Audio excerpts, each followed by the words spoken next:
Los humanos trazamos el mapa de todos los rincones del planeta. Exploramos selvas y desiertos. Fuimos al espacio, pero solo hemos podido llegar a 11 kilómetros de profundidad de la superficie. Solo una quingentésima parte del camino hacia el núcleo terrestre. Ahora estamos a punto de llegar más profundo. Haremos un viaje al corazón del planeta para alcanzar la última frontera, donde los árboles se abren camino a través de rocas para encontrar agua, donde formas extrañas de vida habitan ambientes mortales y se construyen rascacielos sobre la arena, donde las minas alcanzan el tamaño de una ciudad y donde fuerzas enormes siguen dándole forma a la Tierra. Acompañaremos a científicos, ingenieros y aventureros mientras investigan, exploran y desafían los misterios que yacen debajo. Viaje al centro de la Tierra. Para llegar al centro de la Tierra, hay que hacer un viaje de 6.437 kilómetros a través de los 3 distintos estratos subterráneos. El primero es la corteza terrestre, un estrato superficial y frágil que tiene 32 kilómetros de profundidad. Imagínense que la Tierra fuera un huevo cocido. Los continentes son 3 veces más delgados que la corteza de este huevo y la corteza oceánica es aproximadamente 10 veces más delgada. La corteza contiene muchas cosas en una profundidad relativamente somera. Zonas de carbón, agua, sal, oro, plata y petróleo que se solapan. Lo interesante de vivir en la superficie terrestre es que sembramos las cosas o las extraemos de minas. Muchas de nuestras cosas provienen del subsuelo de diversas maneras. Bajo la corteza yace un estrato más grueso, el manto, un estrato de roca fundida turbulenta de 2.897 kilómetros. Por dentro, el planeta es una región de roca caliente que hierve a temperaturas y presiones que nadie se puede imaginar. A más de 3.871 grados, el manto se agita constantemente y fractura la corteza que está arriba en placas gigantes denominadas placas tectónicas. A diferencia de los otros planetas, las placas le dan forma a la Tierra. Al moverse unos centímetros al año, las placas se incrustan o se separan dando resultados espectaculares. Tenemos volcanes que hacen erupción en la superficie y terremotos, pero logramos sobrevivir en un equilibrio muy delicado. Los volcanes son una fuente increíble de riqueza y de fertilidad. Los volcanes traen nutrientes y materiales frescos a la superficie terrestre. De ahí obtenemos suelos frescos y buenos. De allí provienen nuestros recursos minerales. Ahí se forman. A 2.897 kilómetros bajo el núcleo externo, el hierro fundido es la clave de nuestra supervivencia. Es un campo magnético del ancho de la Tierra que nos protege de la radiación solar. Necesitamos el campo magnético de la Tierra debido a la violencia intensa de nuestro Sol. Finalmente llegamos al núcleo interno, el ambiente natural más mortal de la Tierra. Al llegar al centro de la Tierra, la presión es 3.6 millones de veces mayor a la de la superficie. Es suficiente para reducir este granito a la mitad de su volumen. Nuestro increíble viaje comienza a unos pocos centímetros debajo de nuestros pies. Si peláramos el estrato más superficial de la Tierra, encontraríamos el mundo de los insectos. El de las hormigas es el más amplio. Este podría ser un hormiguero grande. Las hormigas han construido un sinfín de hormigueros debajo de la superficie de cada continente, excepto en la Antártida. Pueden ver las hormigas que salen de la parte superior. Algunas de ellas transportan algo que parece larvas. Las hormigas han estado aquí desde hace 120 millones de años. Precedieron a dinosaurios como el Tiranosaurio Rex. Compartieron la Tierra con el Estegosaurio y el Triceratops. Superan a los humanos en una proporción de 140.000 a 1. No conozco a ningún otro insecto social que se haya extendido tanto. Es una sociedad que se extiende a lo largo de porciones enormes del ambiente terrestre del planeta. Las hormigas son rápidas. Su velocidad es equivalente a la de un humano que corre a 64 kilómetros por hora. Son fuertes. Pueden alzar 20 veces su propio peso. Es como si un hombre adulto alzara un auto. Sin embargo, lo que más hacen es construir hormigueros. Aunque sorprendente, es una tarea vital para los humanos. Los hormigueros ayudan a que el aire y el agua penetren el suelo y lo mantienen fresco y fértil.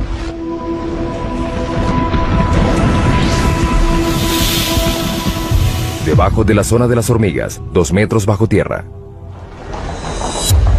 Londres, Inglaterra. A 2 metros bajo estas calles concurridas yacen las venas y arterias que transportan las necesidades de la vida moderna.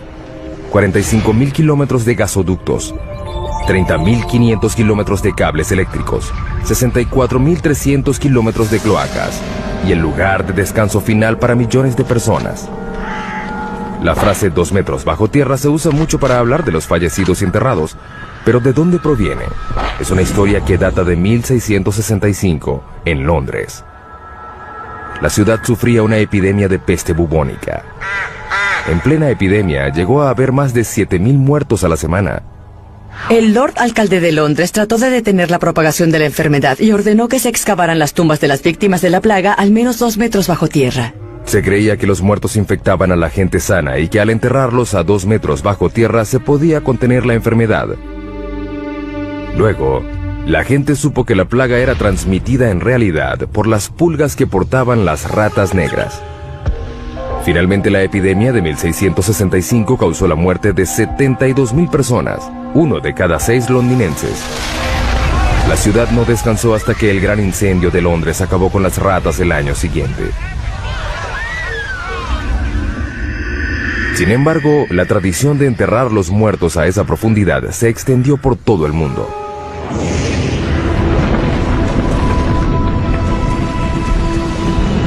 Seguimos bajando. Hemos dado otro pequeño paso en nuestro viaje al centro de la Tierra, 5 metros bajo tierra. Solo una criatura puede vivir a esta profundidad. En estos túneles habita el perro de la pradera, el animal excavador que habita más profundo en el mundo, un animal que tiene un impacto sorprendente en nuestro ecosistema. Los adultos solo miden 30 centímetros de largo y pesan 1,5 kilos, pero son literalmente máquinas excavadoras bajo tierra. Excavan empujando la tierra con sus patas, pateándolo. También usan su cabeza como un martillo neumático. Es muy divertido. Las madrigueras tienen hasta 5 metros de profundidad y más de cientos de metros de longitud. Son más grandes que un campo de fútbol. Además son muy complejas. El diseño tiene un sistema sofisticado de aire acondicionado. Hay 2 entradas a diferentes alturas que crean un vacío parcial, que hace que el aire entre por la entrada más baja y salga por la más alta. Es un sistema de madriguera muy complicado. No creo que se haya encontrado otro animal que tenga un sistema de madriguera tan complicado como este. Estas pequeñas criaturas tienen una importancia increíble para otros animales. Muchos animales dependen de los perros de la pradera para su supervivencia. Por ejemplo, estas madrigueras tienen un efecto significativo en la manera como el agua y los nutrientes circulan a través del ecosistema de las praderas. Ese pasto es más nutritivo. Las praderas se benefician de la presencia de estos perros. Sus excavaciones le llevan aire al suelo y su excremento ayuda a fertilizarlo. En el siglo XIX había más de 400 millones de perros de la pradera, pero los granjeros los consideraban alimañas y los eliminaban. Hoy quedan menos de 100 millones. Es una mala noticia para las áreas donde habitan. No son realmente parte del sistema de las praderas como lo eran hace 200 años, porque no hay suficientes para que tengan el impacto que se necesita para atraer a los búhos de madriguera o al bisonte. Por un lado, no son animales en peligro de extinción, pero las praderas, como deberían ser y como fueron hace 150 años, sí están en peligro. La próxima parada en nuestro viaje es a 15 metros de profundidad. En muchos lugares del mundo desaparecen las formas de vida superiores a esta profundidad. El suelo da paso a la roca. Comenzamos a encontrar carbón. El carbón se formó hace 300 millones de años. Fue un proceso que ocurrió una sola vez. El clima era más caliente y más húmedo que el actual. En las regiones ecuatoriales de la Tierra predominaba un pantano gigante. Los árboles caídos y la vegetación se descomponían en el suelo cenagoso y los sedimentos superiores los comprimieron en rocas. Hoy, el carbón genera 1/3 de la electricidad mundial. Se producen 7 millardos de toneladas al año. Los campos de carbón más grandes del mundo están en China, Rusia y los Estados Unidos. El estado de Pensilvania produce el 1% del suministro mundial.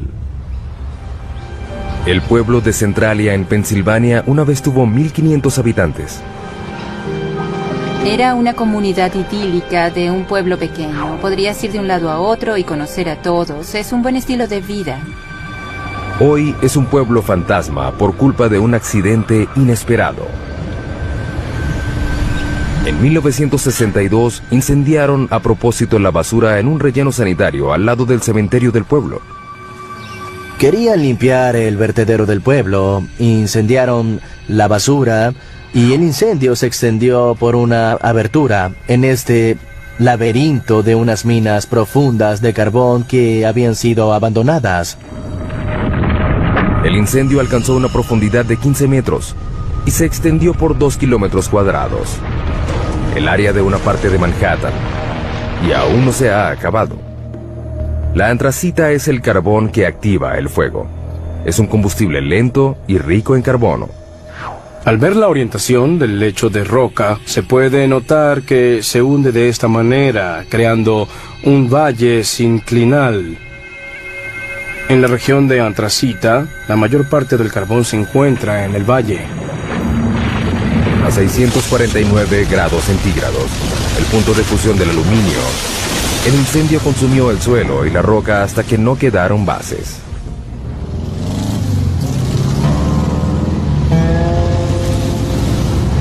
Lo que una vez fue la avenida Locust, la vía principal de Centralia, es en la actualidad una sección de una autopista rural. Es difícil imaginar que esto fue una vez el centro de un pueblo. En esta fotografía vemos cómo era Centralia antes. Estamos en lo que era la estación de servicio de John Codington. Ese árbol muerto de allá es el mismo de la fotografía. Las calles estaban llenas de casas, unas al lado de la otra. Todo eso desapareció, la naturaleza reclamó lo suyo y ya no queda casi nada del antiguo pueblo. Esta casa en la avenida Locust, enfrente de la estación de servicio, pertenecía a Bob Gadinsky. En 1977, mi esposa y yo adorábamos esta casa. Era una comunidad muy unida. Como ven, ya no queda nada más que un monte lleno de maleza. Con el pasar de los años, el incendio creció. Se hizo más fuerte y se avivó. Quemó el paisaje y chamuscó los árboles desde abajo. Aparte del calor y el humo, el fuego despidió un gas nocivo al igual que lo hace hoy en día. Monóxido y dióxido de carbono, sulfuro de hidrógeno y dióxido de azufre. No es recomendable que respires aquí porque estos gases están presentes. Cuando las calles comenzaron a desintegrarse, el gobierno federal entró en acción y en 1984 el Congreso financió la evacuación voluntaria. La mayoría de los ciudadanos de Centralia se mudaron para nunca volver. Era preocupante vivir sobre un desastre. Nos sentíamos atrapados y me preocupaba la seguridad de los niños. Por eso me fui tan pronto como pude. El incendio subterráneo ganó. De 15 a 150 metros de profundidad, el suelo ya dio paso a la roca. Esta es la zona de construcción, el estrato donde nacen los proyectos de construcción más grandes del mundo. Como los trenes subterráneos, hay 52 sistemas ferroviarios subterráneos en el mundo. El más largo está en Shanghái, China. 422 kilómetros de rieles. 55 kilómetros más largo que la ciudad de Nueva York. Sin embargo, el tren subterráneo más profundo del mundo está en San Petersburgo, Rusia, a 100 metros bajo tierra, la altura de la Estatua de la Libertad. Tradicionalmente los túneles se excavaban así, o así. Ahora usan esto. La máquina perforadora de túneles, también conocida como MPT. Las MPT se usaron por primera vez en 1956 para excavar la cloaca del río Humber en Toronto. La máquina mide 122 metros de largo, su cabeza cortante mide 15 metros de diámetro y gira 3 veces por minuto para cortar la roca. Se usa un láser para mantener el rumbo. A medida que las MPT avanzan, se instalan anillos ladrillos de acero y placas revestidoras de concreto. Las MPT son como fábricas móviles. Por el frente cortan la roca y por detrás dejan un túnel acabado. La MPT es el secreto tras alguno de los megatúneles del mundo, como el túnel de base del Gotardo, que comunica a Suiza con Italia a través de la cordillera más alta de Europa, los Alpes. El punto más profundo del Gotardo está a 2.438 metros, por debajo de los picos de las montañas. Se extiende a lo largo de 58 kilómetros. Es el túnel ferroviario más largo del mundo. La construcción comenzó en 1996. Se necesitaron 4 MPT para perforar 2 túneles paralelos de manera simultánea, de un extremo a otro, a través de 24 millones de toneladas de roca. Tardó 14 años. Finalmente, en octubre de 2010, se logró realizar la perforación final. Antes, los camiones tardaban 4 horas en ir de Zúrich, Suiza, a Milán, Italia. El túnel redujo la duración del trayecto en 90 minutos. Para los ingenieros que construyen túneles, la roca es una pesadilla que deben atravesar. Pero la roca también se utiliza para construir las bases de los edificios más altos del mundo. Nueva York, el hogar de los rascacielos más famosos y más antiguos del mundo. Para mantener en pie estos edificios colosales, los ingenieros anclaron las bases de los edificios al lecho de roca, construyeron una plataforma y construyeron encima de ella. De hecho, el horizonte de Manhattan refleja el estrato de roca que tiene debajo. El anclaje sostiene a la mayoría de los rascacielos, incluyendo el edificio más alto del mundo, el Burj Khalifa de Dubái, que mide 823 metros de altura y tiene bases de 50 metros de profundidad. Pero si no hay lecho de roca, ¿se puede construir un rascacielos? Es un desafío que debieron enfrentar los ingenieros de la próxima parada de nuestro viaje, a 114 metros de profundidad, debajo de uno de los edificios más altos del mundo, las Torres Petronas en Kuala Lumpur, Malasia. Es increíble que estas enormes torres de concreto y cristal estén sobre arena y no sobre roca. Hemos demostrado que se pueden construir casas en la arena con las técnicas de ingeniería adecuadas. La construcción comenzó en 1996. Se planificaron 2 edificios de 88 pisos y 457 metros de altura.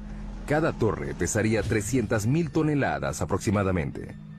Al principio la idea era construir las bases en el lecho de roca, pero los topógrafos descubrieron que la roca bajo el lugar de construcción tenía pendientes pronunciadas. Era como un acantilado subterráneo de casi 183 metros.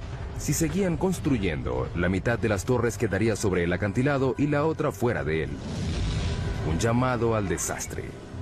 Si hubiéramos mantenido la posición original, ya no tendríamos torre. Se habría caído. El lugar de construcción era un área limitada en el centro de la ciudad. No había espacio para construir torres completamente sobre la roca. Decidieron más bien alejarlas del lecho de roca completamente. Eso implicaría que las bases tendrían que pasar por el suelo blando a un estrato de arena. Las bases se mantendrían en pie por fricción, la misma fuerza que mantiene un clavo en la madera. El clavo está arraigado a un pedazo de madera de la misma forma como estas pilas de fricción están clavadas en el suelo por debajo de la torre. El equipo de construcción puso manos a la obra. Debajo de cada torre hundieron 104 pilas a 4 metros de distancia entre sí. Era un bosque virtual de concreto y acero. Algunas de las pilas tienen 114 metros de profundidad. En 2011 son las bases más profundas de cualquier edificio en el mundo. La ingeniería subterránea logró lo imposible. 2 torres de 457 metros de altura construidas sobre arena. Desde hace mucho tiempo, los ingenieros han recurrido a la geología para guiarse en su trabajo, pero la geología puede ser impredecible. El término roca da la impresión de que es algo fuerte, pero no siempre es el caso. La roca puede ser muy antigua. Esta roca tiene 1.6 millardos de años. Pero también puede ser vulnerable a un elemento muy simple: el agua de lluvia. A lo largo de millones de años, el agua de lluvia que cae sobre la roca hace que se deforme y se agriete. Estas fracturas pueden ser enormes. Aquí hay una gigante que se extiende por toda esta roca. Finalmente, el agua crea cavernas en las rocas por las que llega a inmensos lagos y ríos subterráneos. Más abajo, el agua satura la roca como una esponja. De hecho, puede haber entre 5 y 10 océanos de agua dentro de las rocas de la Tierra. El 99% del agua dulce líquida del mundo yace en el subsuelo. Las reservas más grandes están en China, Rusia, África y Estados Unidos. El acuífero Ogallala es el más grande de Estados Unidos. Se extiende desde Nebraska hasta Texas. Abarca 450.650 kilómetros cuadrados, el área de Suecia, y alcanza 150 metros de profundidad. Pero en muchos lugares del mundo, el agua subterránea se está acabando. Esto quiere decir que la gente, los animales y las plantas deben ir cada vez más profundo para obtenerla. La próxima parada de nuestro viaje es la raíz más profunda de un árbol a 122 metros de profundidad. En Mpumalanga, Sudáfrica, en un precipicio ubicado sobre las claves de Eco, hay un pequeño bosque de higueras que tienen 150 años. Estas higueras han superado 2 retos: crecer sobre roca y sin ninguna fuente aparente de agua. Parecen sacados del Señor de los Anillos. Las raíces y las rocas no se mezclan. Los árboles normalmente crecen en suelo fértil. Sin embargo, el clima de este lugar es árido. Durante la mitad del año no llueve. Las higueras necesitan hasta 23 litros de agua diarios para sobrevivir y romperán las rocas para encontrarla. Las raíces de los árboles están programadas genéticamente para saber que hay agua debajo de ellas. La punta de la raíz segrega un lubricante llamado mucílago que suaviza el recorrido de la raíz. A medida que crece, la raíz explora la roca en busca de grietas y puntos débiles. Las higueras dependen de una sola raíz para encontrar agua. Esta llega muy abajo. La pregunta es, ¿qué tan abajo? Nos deslizamos hacia las profundidades de la Tierra. Cuanto más abajo, más duro es el camino. Es increíble lo que hace la madre naturaleza, solo para encontrar agua. Pero la raíz de la higuera es escurridiza. Esperemos encontrar algo más adelante. Finalmente, Burroughs encuentra algo. ¡Oh, al fin! A 37 metros de profundidad vemos la primera señal de una raíz de higuera real. La raíz tarda 70 años en llegar tan profundo. Una vez que encuentra humedad, termina su viaje. La raíz se encuentra en el fondo a 122 metros de profundidad. Estamos viendo la raíz más profunda que conozca el mundo. Está bombeando agua debajo de mi mano mientras nosotros conversamos. La está bombeando hacia la higuera. Hasta la superficie. Hemos pasado por mamíferos subterráneos, túneles hechos por el hombre y las raíces más profundas hasta llegar a la zona mineral. Las rocas están conformadas por minerales. El hombre ha explotado la riqueza mineral de la Tierra por más de 40.000 años. Pero ¿qué hacemos cuando una mina llega al final de su vida útil? Algo completamente inesperado, como lo demuestra nuestra siguiente parada en el descenso al centro de la Tierra. Sala, Suecia, 152 metros de profundidad. En 2006, los suecos convirtieron una antigua mina de plata en una de las habitaciones de hotel más profundas del mundo. Está amoblada en plata con un comedor exclusivo. Sin embargo, el baño más cercano está en la superficie. La temperatura ambiente es de unos fríos 4 grados. La mina de plata que aloja esta habitación fue clausurada en 1908. Durante 400 años, los mineros extrajeron 40.000 toneladas de roca, casi toda a mano. En el siglo XIX, esta era la mina más importante de Suecia. Hoy en día, la herencia que dejaron los mineros se puede apreciar en los túneles y cavernas que se extienden en la oscuridad por 20 kilómetros. La idea de la habitación de hotel surgió a partir del interés turístico creciente en la mina. La gente viene para dar un vistazo al pasado. La plata es de hace 4.600 millones de años, es decir, del origen del sistema solar. Se formó a partir de partículas minerales despedidas al espacio por estrellas que explotaban. Estas partículas fueron atrapadas por el remolino de polvo de los embriones planetarios. Se fundieron con el agua y el calor subterráneo. Hoy se extraen en Australia, China, Europa y América 20.000 toneladas de plata al año. En Sala, el agua que ayudó a crear la plata una vez sigue ahí. La mitad de la mina está llena de agua. Cuando la mina funcionaba, había bombas para controlar el agua de lluvia que se filtraba. Ya no se hace. Esta sección inundada de la mina contiene unos 5 millones de litros. Suficiente agua para llenar 25.000 bañeras. Marco y Tatia Ranisto reservaron la habitación subterránea para celebrar su 15º aniversario de bodas. La idea fue de Tatia. Quiero darle una gran sorpresa y algo especial. Gracias. El elevador tarda 4 minutos y medio a una velocidad de 60 centímetros por segundo para llegar a la habitación a 152 metros de profundidad. Marco empieza a vacilar.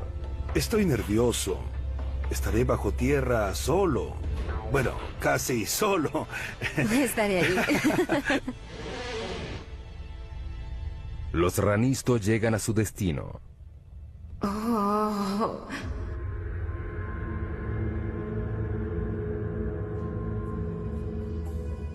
Puedo decir que es increíble. Marco seguía inquieto cuando se sentaron a cenar. Solo me falta el valor para dormir aquí. Al final logra pasar la noche, una noche inolvidable. El agua subterránea es el agente principal de cambio en el subsuelo. No solo reacciona químicamente con los minerales, sino que también crea minerales como la plata. El agua puede derretir la roca, literalmente. Ciudad de Guatemala, 2010. Un temblor repentino hace que la mampostería se derrumbe. Cuando el polvo se despeja, solo queda un hueco gigante de 30 metros de profundidad y 20 metros de ancho. Desapareció una cuadra completa. La ciudad de Guatemala está construida sobre caliza porosa. El agua subterránea puede disolver la roca y dejar una capa superficial frágil que puede ceder sin ninguna advertencia. Es increíble que el colapso solo ocasionara una muerte. Sin embargo, fue la segunda dolina más grande en 3 años en esta ciudad. Las dolinas son aterradoras y a veces mortales.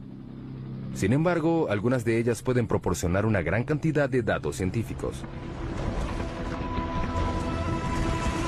Próxima parada de nuestro viaje, también en América Latina. A 335 metros de profundidad. El Zacatón, México. Es una dolina llena de agua donde no hay lugar para la vida. Bajo esta superficie apacible no hay aire. Pero en este lugar vive una forma de vida, los microbios, y son muy extraños. Todas las bacterias y materia biológica deben sobrevivir en un ambiente anaeróbico que origina formas de vida extrañas. En 2006 la NASA envió un equipo a estudiar los microbios del Zacatón. El primer paso fue descubrir cómo era el interior de la dolina. No sabíamos cuán grande era ni cómo era. Era algo completamente desconocido. Por eso llegaron con una nueva tecnología, un robot en forma de huevo, diseñado para llegar a donde las ondas no pueden. Lo llamaron Profundidad X. Puede ir en todas direcciones, hacia arriba, hacia abajo, a la izquierda, a la derecha. Puede girar y hacer cualquier movimiento necesario para abrirse camino a través de un ambiente tridimensional. Profundidad X mide 2 metros de ancho y 1,5 de profundidad. Es del tamaño de una moto de 4 ruedas. Lo que lo hace especial es que no se maneja a control remoto, se conduce solo. Una vez que desciende por debajo de la superficie, queda por su cuenta. Durante ese tiempo, debe tomar sus propias decisiones. Para ver, el robot cuenta con un sonar. Esta tecnología se desarrolló en el siglo XX para hacer rebotar ondas sonoras en las paredes y piso de la dolina. El robot crea constantemente en su memoria un mapa tridimensional actualizado como un murciélago que vuela en una cueva oscura. Profundidad X fue el primer robot en tener la capacidad de pensar por sí mismo. Bien sea crear el mapa, decidir tomar una muestra o regresar a la superficie, son decisiones que el robot debe tomar. Luego de sumergirse 50 veces, profundidad X se conoce todos los rincones y ranuras. La gente se pierde en las cuevas y no sabe si está en la segunda o tercera intersección. Un robot con profundidad X hace un buen trabajo al distinguir estas situaciones confusas, mejor que las personas en algunos casos. En poco tiempo, el Zacatón reveló sus secretos. Sabemos que es caliente, tal vez hay manantiales que alimentan el Zacatón. La sorpresa más grande fue el descubrimiento de 100 tipos de bacterias, incluyendo 6 nuevas especies de un microbio llamado Archaea, que tiene un estilo de vida extraño. Viven del azufre. Una de las arqueas tenía azufre en su organismo, metabolizaba el azufre del agua y lo utilizaba como una fuente de energía. El descubrimiento confirma que no todas las formas de vida requieren condiciones como las de la Tierra. Tal vez algún día un descendiente de profundidad X haga un viaje al espacio. Veremos a estos exploradores ir a lugares donde la gente no puede llegar. A un lugar como la luna de Júpiter, Europa, en busca de vida similar en otro mundo. América Latina y México en particular están llenos de dolinas. La provincia de Yucatán tiene más de 3.000 dolinas. Algunas están llenas de agua y otras no, pero nada se compara a nuestra próxima parada. El abismo vertical más profundo del mundo.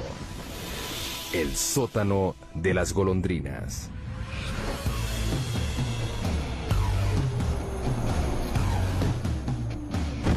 Para cierto tipo de paracaidistas, este lugar representa un reto único. Te paras en el borde, miras hacia abajo y te lanzas. Sientes una corriente de aire.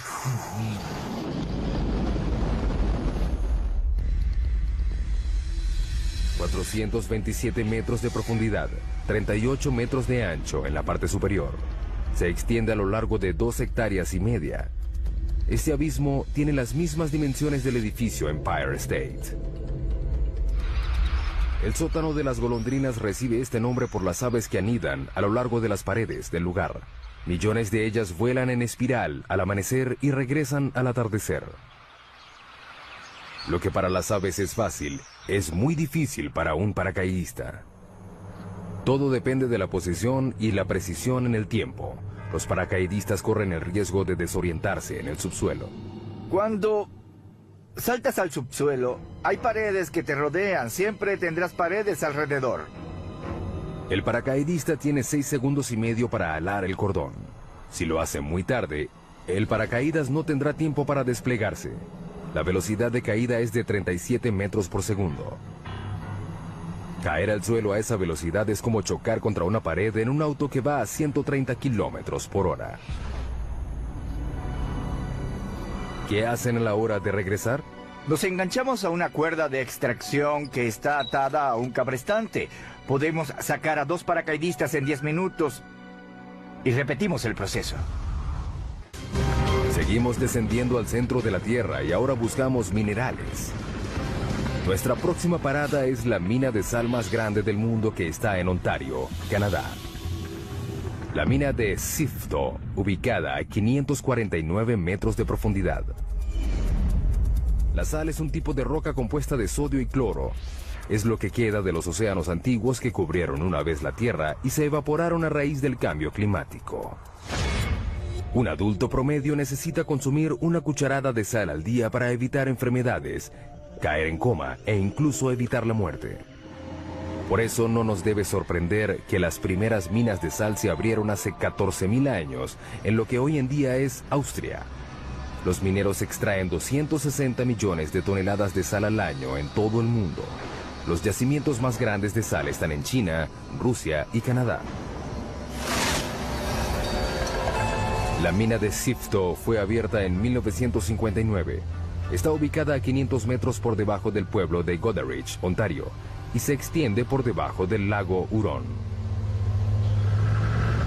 La mayoría de las minas consisten en túneles pequeños sostenidos por vigas y pilares llamados puntales. Sifto es más bien una ciudad subterránea. Sus cavernas se extienden por 8 kilómetros cuadrados. Es decir, un área del tamaño del centro de Manhattan.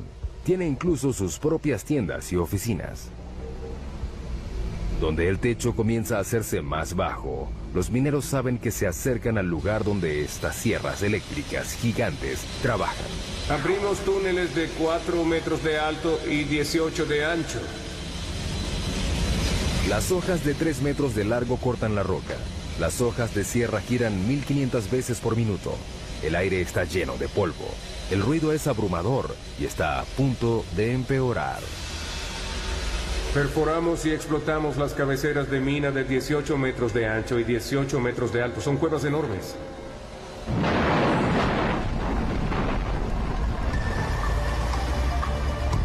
Camiones gigantes transportan la roca recién cortada a la mandíbula de un triturador hambriento. Los camiones descargan la roca a una velocidad de 10 veces por hora, 24 horas al día, 7 días por semana. En los 4 minutos que le toma al monstruo triturar la carga, pedazos de roca de 1/4 de tonelada se reducen a granos gruesos. La correa transportadora la lleva a compensación y descarga. Es un tanque grande que llena los baldes de sal que suben y bajan.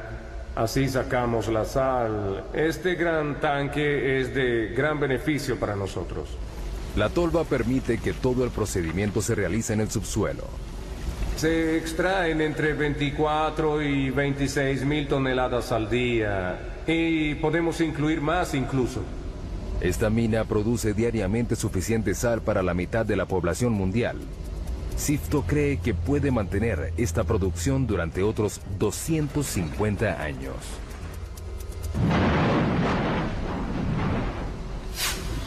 Ahora iremos 183 metros por debajo de la mina de Sifto, a otra mina de sal, en Sondershausen, Alemania.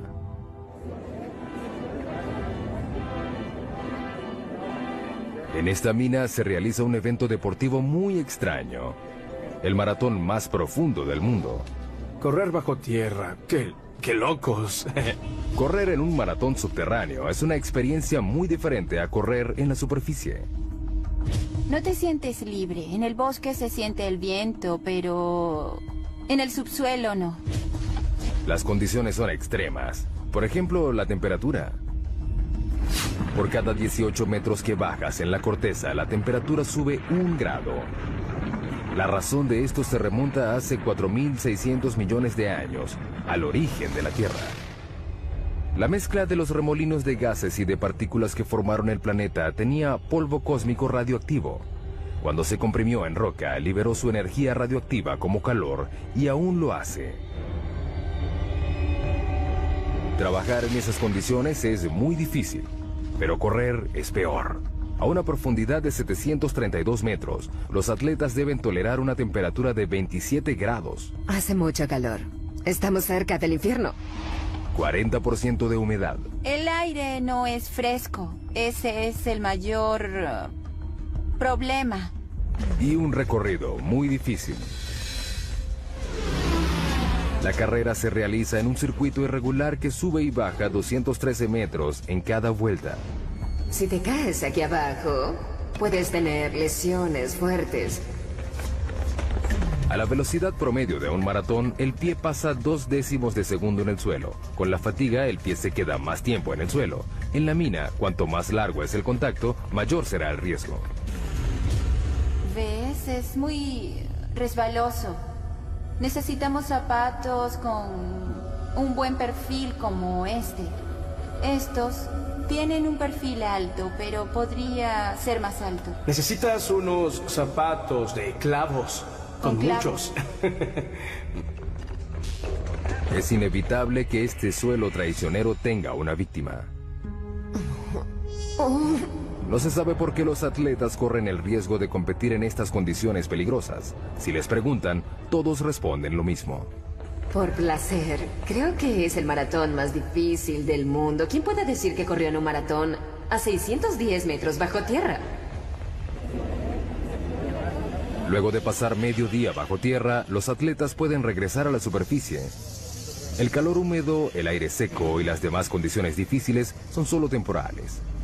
Sin embargo, para los 33 mineros chilenos no fue fácil salir en 2010, cuando el techo de uno de los túneles de la mina de cobre colapsó y quedaron atrapados a 732 metros. Los mineros tuvieron que soportar 27 grados centígrados, un aire denso y lleno de polvo de roca, oscuridad y aislamiento. No sabían si lograrían salir. Tuvieron que perforar una roca volcánica dura llamada basalto para abrir el hoyo de rescate. Pero esta roca se caracteriza por sus deslizamientos súbitos. Con el temor de provocar otro colapso, equipos de todo el mundo llegaron a Chile a perforar el hoyo de rescate con la última tecnología. Fue un proceso muy lento. Luego de 69 días, los 33 mineros fueron rescatados, uno de los rescates mineros más grandes de la historia. Nos acercamos a los lugares más profundos a los que ha llegado el hombre. Este es el laboratorio científico más profundo del mundo. Hay mucho que hacer aquí. El observatorio Sudbury Neutrino, o Snow Lab, queda a 2 kilómetros por debajo de la región central de Ontario. Hay 2 experimentos en curso, uno que está en la etapa final de la puesta en marcha y otros 3 grandes experimentos que están en construcción.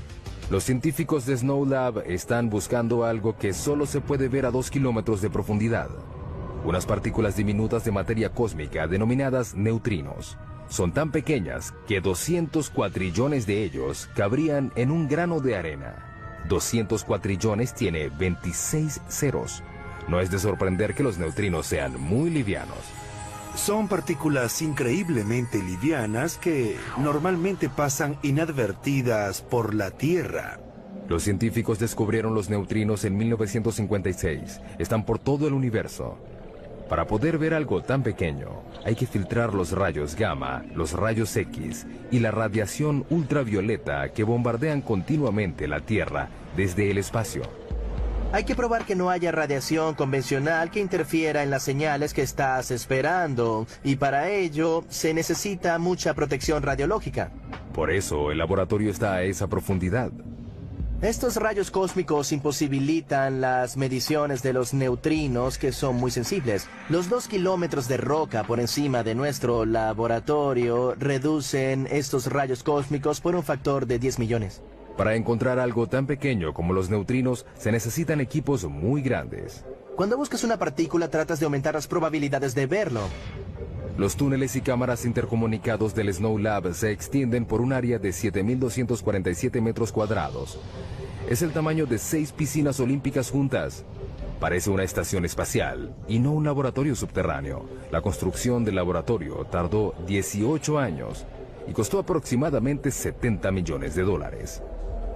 Los neutrinos dejan una estela fugaz de luz cuando pasan a través de ciertas sustancias. Esta caverna una vez tuvo 60.000 toneladas de roca. Ahora aloja a esta esfera de 12 metros. La esfera contiene 757 litros de agua pesada.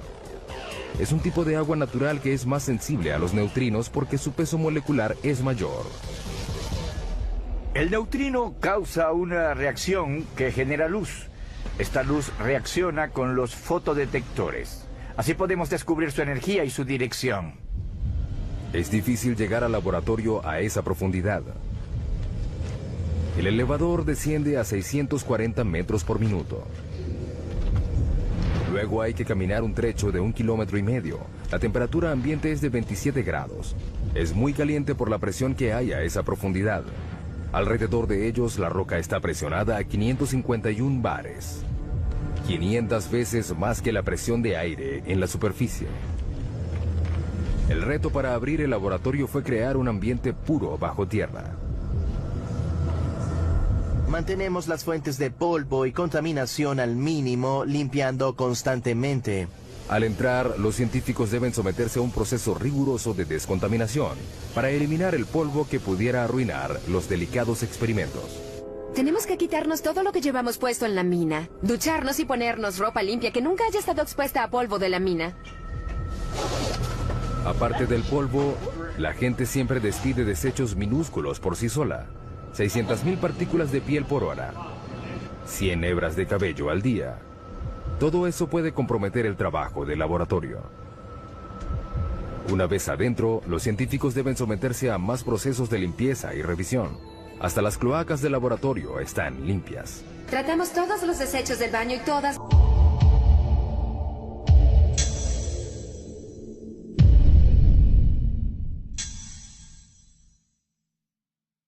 nuestras aguas residuales que provienen de la lavandería y las regaderas. Tienen bacterias especiales que reducen los desechos de manera orgánica y ni siquiera huelen. Nos gusta pensar que tenemos los inodoros más profundos del mundo. Es una comodidad que les agradaría a los exploradores subterráneos de nuestra siguiente parada en el viaje al centro de la Tierra. La madre de todas las cuevas a 2 kilómetros de profundidad.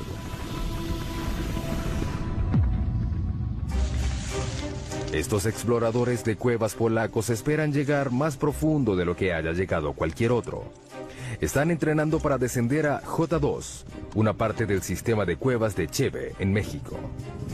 Buscamos la cueva más profunda del mundo. La erosión del agua de lluvia creó J2. El descenso implica grietas, caídas verticales y cámaras inundadas. Pasar por este camino subterráneo no será fácil. Tenemos que entrenar constantemente para poder lograrlo. El descenso de 2,5 kilómetros es tan profundo como la altura del monte Santa Elena. Los exploradores de cuevas van equipados como alpinistas subterráneos, con arneses, cuerdas, ganchos y cascos. Las condiciones de la cueva Kasprowa, Nisia, en Polonia, son similares a las de J2, pero no tan profunda. A medida que el equipo desciende, el pulso aumenta a 140 latidos por minuto. Los exploradores queman unas increíbles 6.000 calorías diarias, el doble de lo normal. Hay que llevar mucha comida durante la exploración. En la expedición real, cada explorador llevará más de 27 kilogramos de comida a un campamento base casi a la mitad del camino. Aunque es muy agotador llevar toda esa carga de comida a menos de 1 kilómetro, es vital. Simplemente se necesita llenar el estómago. Así es. A los exploradores de cuevas les encanta estar bajo tierra. Cuanto más angosta y pequeña sea la cueva, mejor. Para mí es como estar en un parque, jugando con mis amigos. Pero la J2 real no es ningún juego para niños. Tiene pasadizos tan angostos que intimidan a los exploradores más expertos. Soy de baja estatura y no me va mal en lugares angostos, pero no voy a lugares así. Creo que no me gustaría. No me gustaría. Para analizar las grietas, los exploradores necesitan emplear toda su experiencia y sus habilidades. Si caes 20 centímetros más allá, te quedas atascado en la grieta. Sería fatal, porque los rescatistas no pueden llegar tan profundo. El descenso continúa. Los exploradores siguen adelante. Vas a lo profundo. A medida que vas descendiendo, debes olvidarte de salir. Debes seguir adelante. El mayor reto de J2 es el agua. La cueva desciende a través de una serie de cámaras inundadas llamadas sumideros. Pasas 3 días gateando, saltando, escalando y descendiendo para llegar al pasadizo inundado de agua que debes atravesar con los equipos de buceo. Que comience el juego. Si llueve mientras están bajo tierra, el equipo corre el riesgo de quedar atrapado. En la última expedición a J2, 2 equipos quedaron atrapados en la cueva. Mientras el entrenamiento avanza, los exploradores ansían el regreso a México.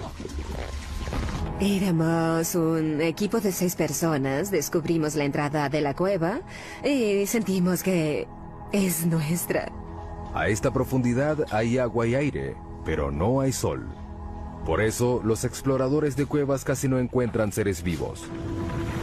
Para buscar pistas sobre el origen de la vida en la Tierra, los científicos deben llegar más abajo, al fondo del mar.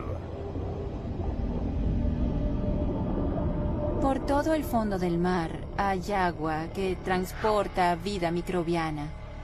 Cerca de la costa de Vancouver, Columbia Británica, el sumergible Alvin entra al agua. Para nosotros estos estudios son como las misiones Apolo.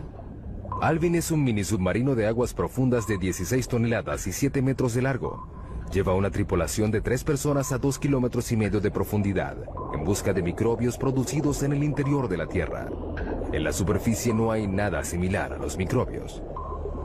No podemos reconocer al menos el 75% del contenido genético de este tipo de vida.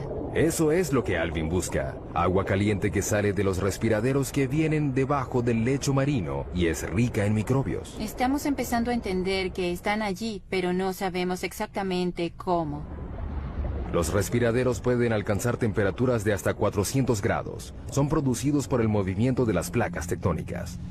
La costa de Vancouver está sobre la placa Juan de Fuca, una de las más de 12 placas que están en movimiento constante. Cuando los bordes de las placas se separan, crean fisuras grandes en el lecho marino. A través de ellas, el agua es succionada, calentada en el subsuelo y despedida de nuevo al océano en un ciclo continuo.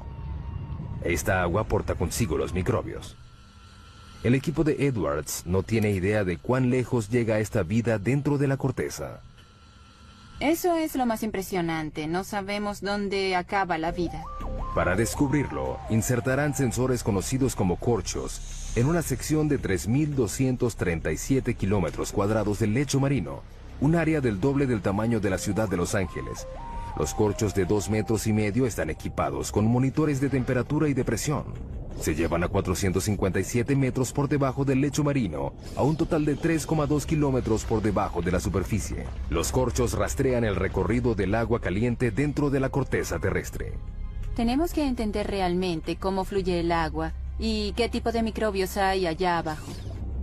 Sigan el agua, ahí estarán los microbios. La riqueza mineral de la Tierra es el motor de la mayor parte de la economía mundial. Cuanto más raro sea el mineral, más profundo llegarán los mineros para obtenerlo. Tautona, Sudáfrica. Para llegar a la mina más profunda del planeta, los mineros deben viajar por 3,8 kilómetros durante 1 hora a una velocidad de 16 metros por segundo. Están buscando oro. Está compuesto de polvo cósmico al igual que la plata, pero es más extraño. Se han explotado menos de 200,000 toneladas de oro desde los primeros registros históricos. Tautona produce 12,5 toneladas al año, lo que representa la mitad de la oferta del oro actual. Al abrirse el elevador, una ola de calor recibe a los mineros. A esta profundidad, la temperatura ambiente es de unos achicharrantes 54 grados. Hace más calor que en el Valle de la Muerte en verano. La mina tiene un enorme sistema de aire acondicionado que disminuye la temperatura hasta 28 grados. Sigue siendo caliente, pero al menos tolerable. Mientras los 5.600 mineros que trabajan aquí sudan en las galerías y túneles de la mina, deben estar atentos al techo. A esta profundidad, cualquier temblor puede desatar un mini terremoto subterráneo. Las rocas que caen a partir de este dejan algunos muertos cada año. La siguiente parada de nuestro viaje es 3 veces más profunda que la mina de Tautona. Es el lugar más profundo que ha alcanzado el hombre alguna vez.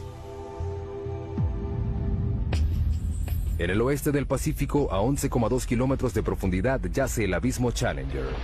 Es un corte profundo del lecho marino de 69 kilómetros de ancho que se extiende por 2.543 kilómetros, la distancia entre Nueva York y San Antonio, Texas. El peligro en este abismo no es el calor ni los temblores, es la presión. El 23 de enero de 1960, el oceanógrafo suizo Jean Piccard y el comandante de la Armada estadounidense Don Walsh emprendieron un viaje en una nave submarina única que los llevó a ser los primeros y únicos humanos que hasta ahora han visto el verdadero fondo del mar. Don Walsh revive el viaje. Es el único sumergible que ha llegado al abismo Challenger y nadie ha regresado allí en casi 50 años. Por una buena razón. La presión a 11 kilómetros de profundidad es de 1.103 bares. Imagínense un dedo cargando el peso de 48 aviones Boeing 747. Para soportar ese peso, Piccard diseñó un sumergible llamado Trieste, de 15 metros de largo y 3,5 de diámetro. Pesaba 51 toneladas. Era del tamaño de un camión mediano y cargado. Para protegerse, la tripulación se sentó en una esfera de acero de 2 metros de diámetro que pesaba 16 toneladas. No había mucho espacio para estirar las piernas. Teníamos 481 litros para ambos. Ese es el tamaño de una nevera doméstica. No era algo malo, tomando en cuenta que el agua a esa profundidad estaba a 1 grado. La temperatura dentro del casco se aproximaba a la de una nevera doméstica también. Para poder flotar, el Trieste estaba suspendido de un flotador. Era una especie de globo submarino. A diferencia de los globos aéreos, el equipo no podía usar helio para este. Optaron por otra cosa. Todos sabemos que el petróleo es más liviano que el agua. Por eso el Trieste usaba gasolina. Se necesitaron 85.171 litros de gasolina para hacer flotar la nave. Suficiente gasolina para llenar los tanques de 500 autos. 8 de la mañana, hora cero. Comienza el descenso. Era un proceso lento y cauteloso. El tamaño y la posición de las ventanas de la cabina del Trieste dificultan la visión. Esta es la ventana principal.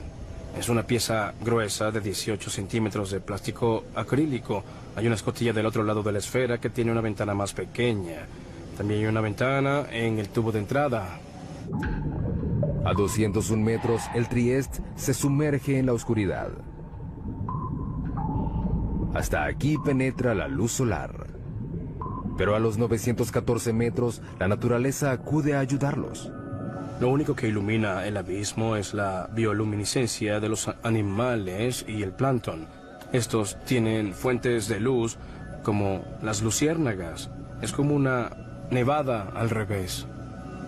Transcurre otra hora. Luego ocurre un problema. Hubo un ruido fuerte a los 6 kilómetros. A 6 kilómetros bajo el agua, Walsh hace una prueba diagnóstica. Oímos el ruido y verificamos todos los medidores que teníamos. Todo parecía bien, así que seguimos el camino. Pero de repente vio algo. Miré a la ventana de la escotilla y vi una grieta así en la ventana.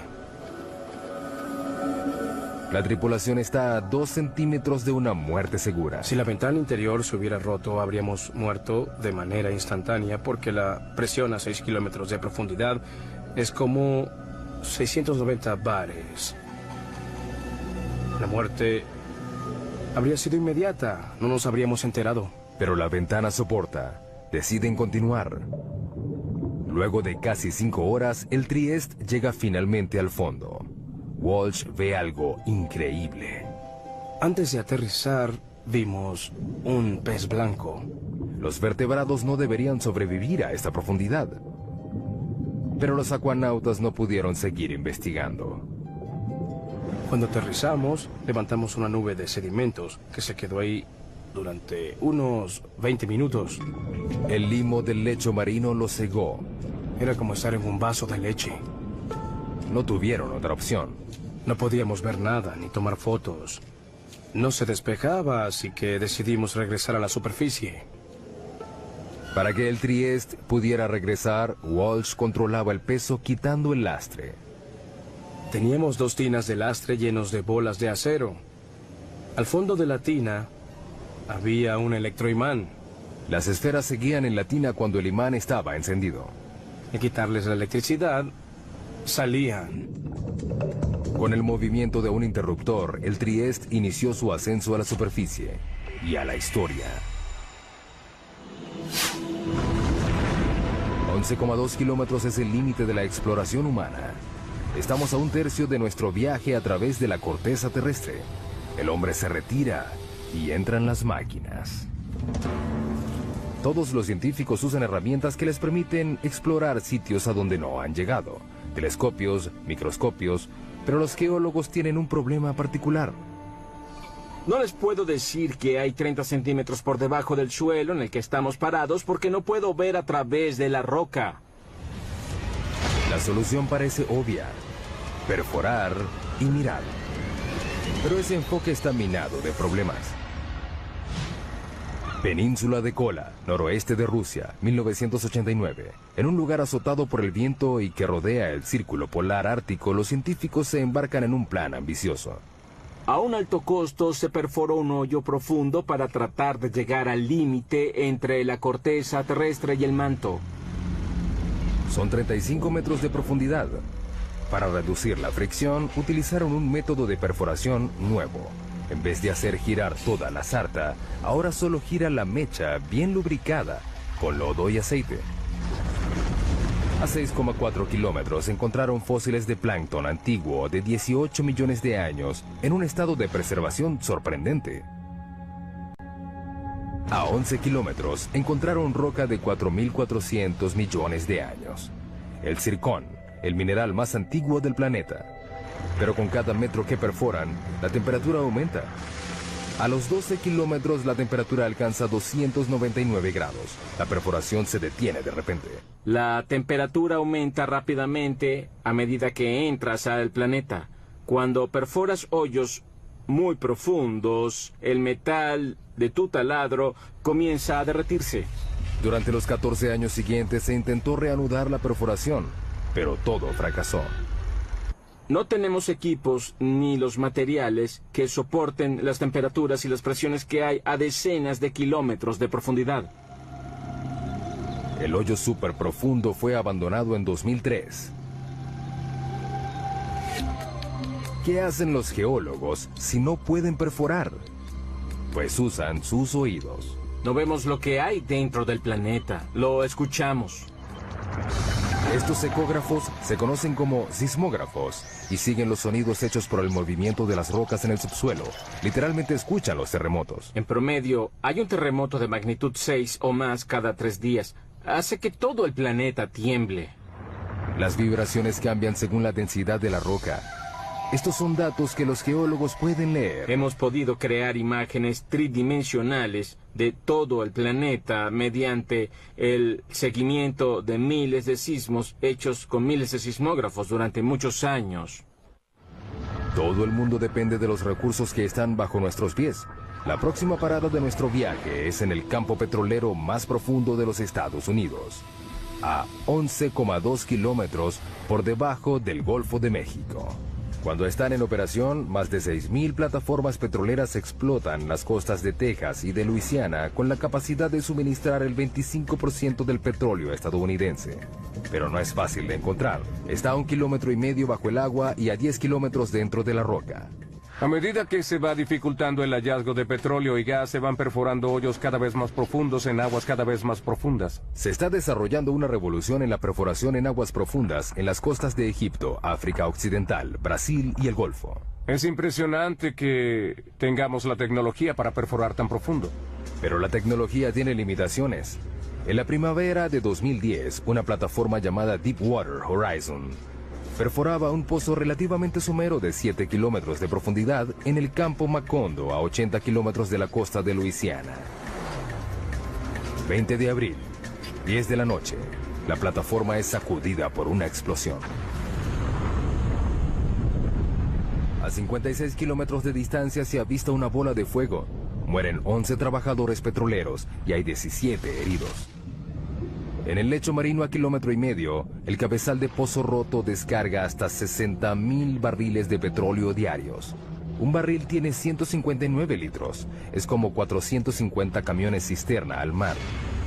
Aproximadamente se derramaron 5 millones de barriles de petróleo. Ha sido el peor derrame petrolero en Estados Unidos. ¿Pero qué fue lo que sucedió? Deepwater Horizon ya había perforado pozos a 11 kilómetros del fondo del campo petrolero del Golfo durante el otoño anterior en otro lugar. En comparación, la perforación en Macondo era casi rutinaria, pero las apariencias engañan. El Golfo es uno de los lugares más difíciles de perforar. La plataforma continental, en 1,5 kilómetros, se transforma de manera abrupta en una serie de arrecifes pronunciados, valles con cañones y volcanes de lodo de hasta 152 metros de altura. La geología es muy complicada. El petróleo debajo de este lecho marino accidentado se extiende por una grieta de roca de 35 millones de años y 244 metros de grosor. Está atrapado bajo una presión enorme, 100.000 veces mayor a la superficie. El peso de la roca superior presiona hacia abajo. Eso aumenta muchísimo las presiones en el fondo del pozo. Además de la presión, los perforadores se pueden encontrar con bolsillos potencialmente peligrosos de gas metano congelado, conocidos como hidratos. Si perforas uno por accidente, puede ser un gran problema. Al calentarse por la fricción de la perforación, el metano explota en el pozo y libera cantidades enormes de volumen de petróleo. Muchos investigadores le atribuyen la causa de la tragedia del Deepwater Horizon a un bolsillo de metano congelado. La tecnología convencional de barrido no siempre puede identificar estos bolsillos. Es un desafío para la exploración petrolera. La gente no sabe cuánto porque es muy difícil crear la imagen sísmica. Ahora despliegan una nueva generación de sensores de lecho marino para ayudar a detectar el gas congelado antes de que se convierta en una amenaza. Lo lanzamos al agua por un lado del barco y dejamos que se hunda hasta el fondo del mar con un ancla de concreto pesado. Se queda allí durante varios días o varios meses. A diferencia de los sismógrafos convencionales, este sensor de lecho marino no mide las ondas sonoras generadas por el movimiento de las placas tectónicas de la Tierra, sino que detecta la electricidad. Medimos las propiedades electromagnéticas del lecho marino y su conductividad eléctrica. La electricidad proviene del campo magnético de la Tierra. Cuando encuentra radiación solar en la atmósfera superior, genera una corriente global dentro de la corteza que alcanza el núcleo externo. Sin embargo, es débil. Medimos menos de 1 nanovoltio en el lecho marino. Las señales que nos interesan son pequeñas. La corriente fluye a través de distintas rocas según la facilidad que tengan estas de conducir o resistir la electricidad. Mediante la medición de esta corriente, los sensores proporcionan una imagen más detallada de lo que hay dentro de la roca. Además, distingue un buen conductor eléctrico como el agua y uno malo como el petróleo. Esto es bueno porque evitas perder el tiempo perforando un pozo de agua salada que te cuesta $100 millones. Igual que el petróleo, los hidratos de metano son malos conductores, pero existen a profundidades someras por debajo del lecho marino. Para encontrarlos, hay que darles una descarga eléctrica a la Tierra. Eso es lo que este instrumento que tengo delante trata de hacer. Lo llaman SUESI, las siglas en inglés de Instrumento Submarino de Fuente Eléctrica Scripps. Utiliza un suministro de 2000 voltios con una corriente de hasta 500 amperios, un mini rayo que es 5 millones de veces más fuerte que el que se necesita para matar a un ser humano. Lo llevamos muy cerca del lecho marino a través de un cable por la parte de atrás de nuestro barco de investigación. Lo alimentamos con electricidad y genera una corriente eléctrica que se inyecta en el agua por una antena. Luego miden lo que reciben de vuelta. Una lectura somera que muestra que la roca es resistente a la electricidad. Quiere decir que contiene un bolsillo de hidratos. El tiempo dirá si el barrido electromagnético ayudará a reducir el riesgo de reventones en el mundo de los campos petroleros profundos. Mientras tanto, la técnica tiene muchos otros usos entre los geocientíficos. Es como poder ver dentro de un plato de sopa hirviendo y saber a dónde va todo. Y revela muchas cosas sobre el movimiento de rocas en el interior profundo de la Tierra. Con las imágenes de alta resolución de estos sismogramas, podemos detectar los detalles de lo que sucede dentro del planeta. Algo inimaginable hace 10 o 20 años. Estamos casi a la mitad de nuestro recorrido a la corteza. Casi 5 kilómetros más profundo que cualquier humano haya llegado. No es un lugar amigable. Aquí la roca está a 482 grados, suficiente para derretir el vidrio. La presión es 1517 bares y estamos buscando terremotos. En todo el planeta, las placas tectónicas se incrustan y se pandean en un movimiento lento y continuo a un promedio de 2,5 centímetros al año. La misma velocidad a la que crecen nuestras uñas. Sin embargo, ese movimiento puede ser devastador en la superficie. Enero 2010, Puerto Príncipe, Haití. Un terremoto de magnitud 7 sacude la ciudad. El sismo principal dura solo 10 segundos, pero las réplicas continuaron por 2 semanas. Después de esas 2 semanas, hay 230,000 muertos, casi 300,000 edificios destruidos y 2 millones de personas quedaron sin hogar. Es el cuarto terremoto más devastador de la historia. Los terremotos tienen un potencial de ser los desastres naturales más catastróficos. En Haití, la falla que causó este desastre solo tenía 64 kilómetros de largo y se movió solo 2 metros. Pero los temblores desataron fuerzas inimaginables. Hay mucha energía almacenada en la Tierra y sube a la superficie en forma de onda. El sismo movió la Tierra como una sábana en ondas de hasta 4 metros de alto. Cuando golpea la superficie, la onda se concentra allí, se refleja y regresa. Puede tener el doble de intensidad de la onda de ese lugar. Estamos en el Centro de Investigación de Ingeniería Sísmica de la Universidad de California en Berkeley. Los científicos de este centro se ganan la vida rompiendo cosas. Estos son algunos de los modelos probados de las columnas esquineras. Pueden ver que están muy dañados. Estas pilas de escombros son los restos de pruebas de laboratorio, el fruto del trabajo científico que ha hecho posible la creación de edificios antisísmicos perfectos. Los científicos ya aprendieron la lección. Si un terremoto ocurre en un lugar, volverá a ocurrir. No es cuestión de si ocurre, sino de cuándo. En California tenemos la mala suerte de tener terremotos con bastante frecuencia. Sin embargo, eso nos hace prepararnos. Las únicas opciones son mudarse o construir edificaciones más seguras. Debemos prepararnos mejor para un terremoto mediante mejoras de normas de diseño. Durante un terremoto, el movimiento más peligroso no es el vertical, sino el horizontal. Este ingeniero trabaja en un diseño que hace las paredes más resistentes a los movimientos horizontales mortales que derriban los edificios. Creamos este tipo de conexión que puede transferir cargas laterales. Estas paredes están unidas por placas de acero que soportan la tensión. Las placas se pueden romper sin que la pared completa colapse. Las paredes están hechas con una mezcla de concreto y fibra, que las hace más flexibles y menos quebradizas. Están diseñadas para que se dañen. El equipo de Berkeley usa una variedad de equipos para someter a los nuevos diseños a un proceso lento de destrucción. Ese bloque de concreto inmenso mide 8 metros y medio de largo por 8 de alto. Pesa 300 toneladas. Hay mucha energía latente encerrada en esa masa. Cuando estos 4 martillos hidráulicos enormes empujan el bloque, le transfieren la energía a la estructura que se está probando. En este caso, se prueba un armazón de columnas y vigas similar al de un rascacielos. Nadie sabe cómo responderá la estructura. Es la primera vez que probamos algo de este modo. El objetivo es llevar la estructura al límite. El edificio se inclina en una dirección y las vigas rotan en sentido contrario a las columnas. El acero se pandeó, pero el armazón sobrevivió. Es un inicio prometedor para el diseño. Pero la única manera de asegurarse de que una estructura soportará un terremoto es creando uno.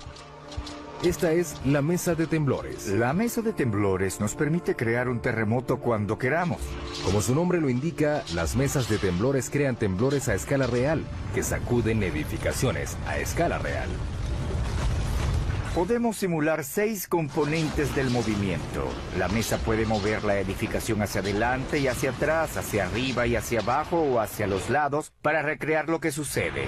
El objetivo no es analizar por qué se caen los edificios, sino por qué permanecen de pie. Una de las cosas que queremos predecir es cuándo una estructura colapsará completamente y cuándo colapsará solo de manera parcial. Los terremotos han matado a millones de personas, pero el movimiento tectónico que los ocasiona también forma parte de un ciclo global que es vital para la salud del planeta Tierra. La vida humana no habría evolucionado si no fuera por la tectónica de placas. Sin la tectónica de placas tendríamos un solo océano gigante en la superficie y no tendríamos ningún animal terrestre. El ciclo de creación de la superficie terrestre voltea virtualmente la Tierra. Esto es una amonita, un fósil que vivió en el fondo del océano. Lo impresionante de esta roca es que proviene de la base del monte Everest. Lo más impresionante de todo esto son las fuerzas que la trajeron a la parte de arriba del planeta, que debieron ser enormes e increíbles. La fuente de estas fuerzas yace aún más profunda que las placas tectónicas. Nuestra próxima parada en el viaje al centro de la Tierra. A 35 kilómetros de profundidad entramos al manto, una vasta región de 2.897 kilómetros, que contiene el 70% de la masa del planeta. Aquí la temperatura y la presión compiten para decidir cuál de las dos cambiará más a la roca. A 56 kilómetros de profundidad, la presión es 16.500 veces mayor a la de la superficie, más de lo que un humano puede soportar. Esta cámara a alta presión ilustra el impacto de una presión tan alta en un cuerpo humano desprotegido. La respiración se hace imposible rápidamente porque los pulmones colapsan y las costillas hacen una implosión. Solo 3 kilómetros más abajo, a 59 kilómetros, la presión aplasta y pulveriza nuestro cráneo. Pero la temperatura también aumenta gracias a la liberación de energía radioactiva en el manto. A 982 grados, el calor es suficiente para empezar a derretir la roca. Esta comienza a convertirse en algo llamado magma. El magma es lo que ocurre cuando la roca alcanza su temperatura de fusión y pasa de estado sólido a líquido. Puede fluir por largas distancias y luego es forzada a salir a la superficie terrestre. A medida que se filtra hacia arriba, el magma se mezcla con una variedad de sustancias que lo hacen más volátil. El magma es una combinación fascinante de roca fundida y gases disueltos como agua y dióxido de carbono. Justo debajo de la superficie, el magma acumula en esos vacíos en la roca que los científicos denominan cámaras. La cámara más profunda que se haya detectado está a 34 kilómetros por debajo de Oahu, Hawái. La mayoría está a 10 kilómetros de profundidad. Las cámaras se llenan lentamente de magma. A medida que aumenta la presión bajo tierra, el magma es forzado a salir hacia la superficie. Con el tiempo llegan al punto de explosión y causan las erupciones volcánicas. Una de las imágenes más potentes del interior de la Tierra es esos lugares donde el interior se vuelve superficie, como en los volcanes. 500 millones de personas en todo el mundo viven cerca de un volcán. Una sola erupción puede resultar catastrófica. Los volcanes pueden borrar en un momento lo que ha tomado decenas de millones de años en crearse. Las erupciones ocurren sin advertencia, su temperatura es mayor a 500 grados y son prácticamente indetenibles. Abril 2010.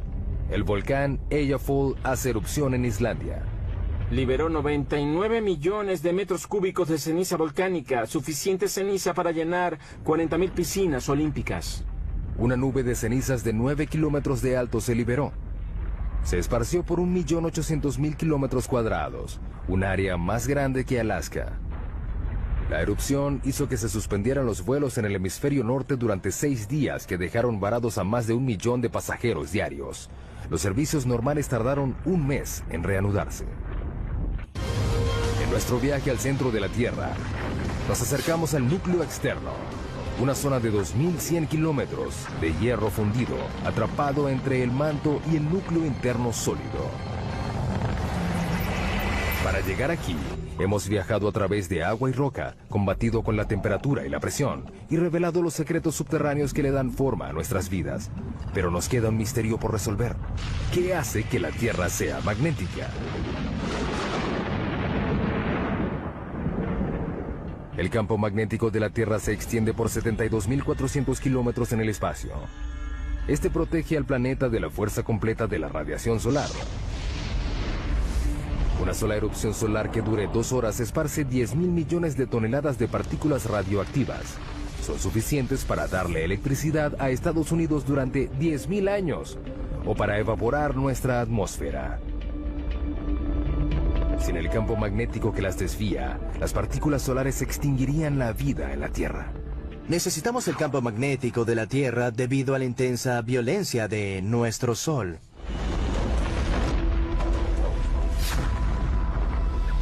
El campo se origina en el núcleo externo rico en hierro. Nuestra próxima parada a 2.897 kilómetros de profundidad. Aquí la temperatura es de 4.427 grados, suficiente para superar la presión rígida y fundir el hierro. A medida que se mueve, el hierro fluyente genera electricidad. Los científicos denominan esto como el efecto dínamo. El efecto dínamo consiste en generar campos magnéticos a partir del movimiento. Pero uno de los grandes misterios es cómo los movimientos del hierro fundido que está bajo la superficie genera un campo magnético. No sabemos cómo la turbulencia del metal líquido origina un dínamo. Es un movimiento de convención turbulento y desordenado. Esta esfera gigante puede darnos algunas respuestas. Es un modelo mecánico de la Tierra. Es parte de un experimento de la Universidad de Maryland que busca descubrir por qué la Tierra es magnética. La esfera tiene 7 metros de ancho, pesa 23 toneladas y rota a una velocidad máxima de 130 kilómetros por hora. Tratamos de obtener velocidades tan altas como sea práctico, para así intentar simular las condiciones del planeta. El núcleo externo está hecho del mismo material de la esfera, el hierro, un buen conductor eléctrico. El núcleo interno ya es magnético, pero es débil. Nadie sabe exactamente por qué, pero al igual que un dínamo gigante, la corriente que se mueve a su alrededor crea un campo magnético. Por supuesto, Lathrop no puede reproducir las condiciones reales del núcleo externo. No podemos ir al núcleo, por eso no podemos ver directamente qué sucede. Pero cree que puede aproximarse. Debe llenar la esfera de 3.220 metros cúbicos de un líquido. Hasta ahora solo ha usado agua, pero ha planificado usar sodio líquido hirviendo. El sodio es inflamable, debemos manejar los riesgos de incendio con cuidado. Pero es lo único aparte del hierro fundido que puede hacer el trabajo. El sodio tiene la ventaja de que se derrite a una temperatura relativamente baja y es un excelente conductor comparado con el hierro líquido. La esfera es el último de una serie de experimentos. Comenzamos construyendo experimentos del tamaño de la mano, que luego pasaron al tamaño de una pelota de básquetbol y luego del tamaño de, no sé, una pelota de medicina. Es el más grande hasta ahora, pero al igual que el campo magnético de la Tierra, nadie sabe cómo funcionará el experimento. Ninguno de los experimentos previos generaban su propio campo magnético. Ahora tenemos todos los ingredientes que se necesitan para un dinamo.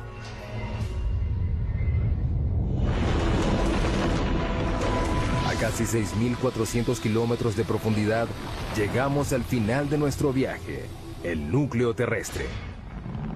Es una masa de hierro de 2.400 kilómetros de ancho y un área superficial un poco mayor a la de América del Sur.